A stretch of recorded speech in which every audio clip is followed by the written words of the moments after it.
പിയ സുനിൽ നമുക്കൊപ്പം. Good evening Pia Sunil. Seema Sweety Saraswati ബീഹാറിൽ ചർച്ചയാകുമോ?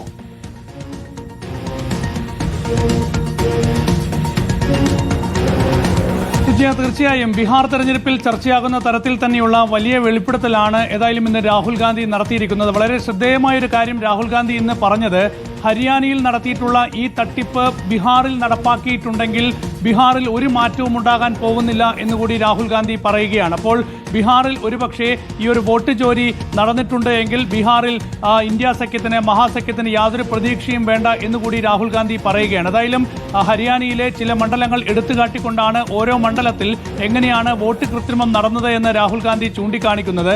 2 കോടി വോട്ടർമാരാണ് ഹരിയാനയിൽ ആകെ ഉണ്ടായിരുന്നത്. അതിൽ 25 ലക്ഷം വോട്ട് കൊള്ളയടിച്ചു എന്നാണ് രാഹുൽ ഗാന്ധി ചൂണ്ടിക്കാണിക്കുന്നത്. അതിന് ഈ ബാദ്ഷാപൂർ ഉൾപ്പെടെയുള്ള ചില മണ്ഡലങ്ങൾ എടുത്തുകാട്ടിക്കൊണ്ട് ആ മണ്ഡലങ്ങളിൽ ഇപ്പോൾ സുജിയ പറഞ്ഞതുപോലെ തന്നെ ബ്രസീലിയൻ മോഡലിന്റെ ചിത്രമുള്ള 10 വീതം വോട്ടുകൾ, 20 വീതം വോട്ടുകൾ, അതുപോലെ തന്നെ ചില പേരുകളിൽ ഒരേ മേൽവിലാസത്തിൽ ഒരേ പേരിൽ ഒരേ ചിത്രത്തിൽ ഉള്ള വോട്ടുകൾ 100 കണക്കിന് പല ബൂത്തുകളിൽ വരുന്ന സാഹചര്യം, ഇതൊക്കെ തന്നെ രാഹുൽ ഗാന്ധി ഇങ്ങനെ സ്റ്റേജിൽ പ്രദർശിപ്പിച്ചായിരുന്നു വാർത്താ സമ്മേളനം നടത്തിയത്. മാത്രമല്ല മാധ്യമപ്രവർത്തകരെ വിളിച്ചു വരുത്തി ഇത് അവരോട് പരിശോധിക്കാൻ വരെ ആവശ്യപ്പെടുന്ന ഒരു സ്ഥിതി തന്നെ ഉണ്ടായിരുന്നു. അത്തരത്തിൽ നാടകീയമായിട്ടായിരുന്നു ഇന്നത്തെ വാർത്താ സമ്മേളനം. തീർച്ചയായും വലിയ വെളിപ്പെടുത്തൽ തന്നെയാണ്. ഏതായാലും തെരഞ്ഞെടുപ്പ് കമ്മീഷൻ ഈ വിഷയത്തിൽ ഇത് നിഷേധിച്ചുകൊണ്ട് രംഗത്ത് വന്നിട്ടുണ്ടെങ്കിൽ പോലും ഇത് ശാസ്ത്രീയമായി ഇതിനെന്തെങ്കിലും ഒരു മറുപടി നൽകാത്തൊരു സാഹചര്യമുണ്ട്. അപ്പോൾ മഹാദേവ്പുരയിൽ നിന്ന് ഇപ്പോൾ രാഹുൽ ഗാന്ധിയുടെ യാത്ര ഹരിയാനയിലേക്ക് എത്തുമ്പോൾ 25 ലക്ഷം വോട്ട് കൊള്ളയടിക്കപ്പെട്ടു എന്നാണ് രാഹുൽ ഗാന്ധി പറയുന്നത്.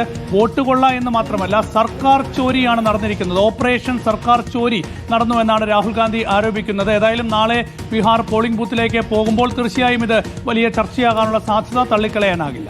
ഓക്കെ, മോഡലിന്റെ പേരിൽ 22 വോട്ട്, 10 ബൂത്തുകളിൽ വോട്ട്, അതാണ് രാഹുൽ ഗാന്ധി വാർത്താ സമ്മേളനത്തിൽ ആമുഖമായി തന്നെ എടുത്തു പറഞ്ഞത്. വോട്ട് തട്ടിപ്പിന്റെ തെളിവുകളാണ് പുറത്തുവിട്ടതെന്ന് രാഹുൽ ഗാന്ധി പറയുമ്പോൾ അതിനെ മറികടക്കാനായി എന്താണ് BJPക്ക് പറയാനുള്ളത്, അതാണ് അറിയേണ്ടത്.